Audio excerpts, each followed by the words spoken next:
Good afternoon, welcome to life line.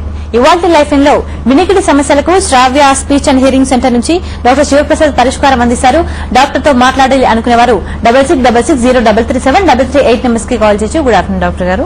ఈ general గా వినికిడి సమస్య ఉన్న వాళ్ళకి మాటలు రావు అని అంటుంటారు, ఇది ఎంతవరకు నిజం అంటారు? ఇన్ జనరల్ గా చూసుకున్నట్లయితే వినికిడికి ప్రాబ్లం ఉన్నప్పుడు మాటలు రాకపోవడం అనేది మన చేతిలో ఉంటుందండి. బేసిక్ గా ఏంటి అంటే వినికిడి రాకపోవడం, హియరింగ్ ఇంపైర్మెంట్ అనేది దేవుడిచ్చింది, బట్ స్పీచ్ ప్రాబ్లం అనేది మనం క్రియేట్ చేసుకునేది. సో వాళ్ళని సరైన సమయంలో ఐడెంటిఫై చేసిన తర్వాత వాళ్ళకి తగిన ట్రీట్మెంట్ ఇచ్చినట్లయితే అలాంటి ప్రాబ్లం అనేది ఉండదు. స్పీచ్ అనేది ప్రాబ్లం అనేది రాదు. స్పీచ్ నార్మల్ గా క్లియర్ గా మనలాగా మాట్లాడగలరు. నుంచి తనకి సరైన ట్రీట్మెంట్ ఇప్పించడం వల్లనే తను ఇవాళ ప్రాబ్లం ఓవర్కమ్ చేయగలిగిందంటారు. మనం ఒకసారి పాపతో మాట్లాడే ప్రయత్నం చేద్దాం. హాయ్ నాన్న, నీ పేరేంటి? నహిత. ఏం చదువుతున్నావు? Fourth class. ఏ స్కూల్లో? పిఓబుల్ రెడ్డి పబ్లిక్ స్కూల్. ఓకే. ఏ సబ్జెక్ట్ ఇష్టం నీకు స్కూల్లో, క్లాస్ లో? మ్యాథ్స్. ఓకే, మరి బాగా చదువుకొని ఫ్యూచర్ లో ఏం కావాలనుకుంటున్నావు? టీచర్ అవుతా. ఓకే. మమ్మీ ఇష్టమా, డాడీ ఇష్టమా? ఇద్దరు ఇష్టం. ఇద్దరు ఇష్టమేనా? నీ ఫ్రెండ్స్ పేరు ఏం పేరు నాన్న?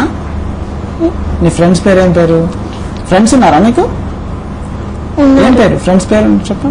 Aishu, Charvi, Anirudh, Karthik. Okay okay okay fine. సినిమాలు చూసావా నువ్వు? చూస్తా. రెగ్యులర్ గా చూసా? తీసుకెళ్తారా? తాతయ్య తీసుకెళ్తారా? అమ్మ తీసుకెళ్తారా? అన్న తీసుకెళ్తా. ఏ సినిమా చూసావు రీసెంట్ గా?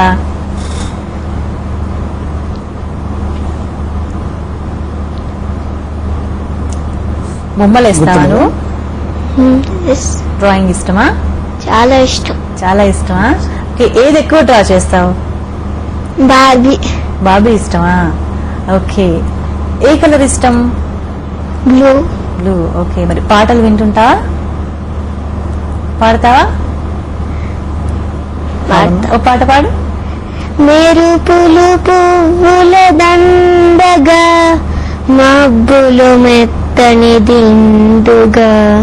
మెరుపులు పువ్వుల దండగా, మబ్బులు మెత్తని దిండుగా. గగనము వెచ్చని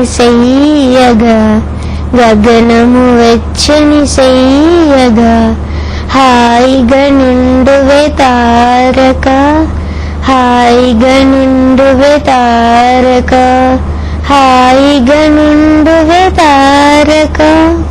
ఓ, చాలా బాగా పాడుతున్నావు. నిజమేండి, మీరు చెప్పింది నిజమే అనిపిస్తుంది. అంటే వినికిడి సమస్య మాత్రమే శారీరకంగా వచ్చే సమస్య, మరి మాట్లాడించడం అనేది నిజంగా మన చేతిలో ఉంది అనిపిస్తుంది. పాప చక్కగా మాట్లాడుతుంది, చక్కగా పాడుతుంది కూడా. మనం అడిగే ప్రతిదానికి చక్కగా రెస్పాండ్ అవుతుంది. అవునండి. ఇప్పుడు మీరు మాట్లాడుతున్నది కూడా నార్మల్ గా మీరు నాతోనే ఏ విధంగా మాట్లాడుతున్నారో పాపతో కూడా అలానే మాట్లాడుతున్నారు.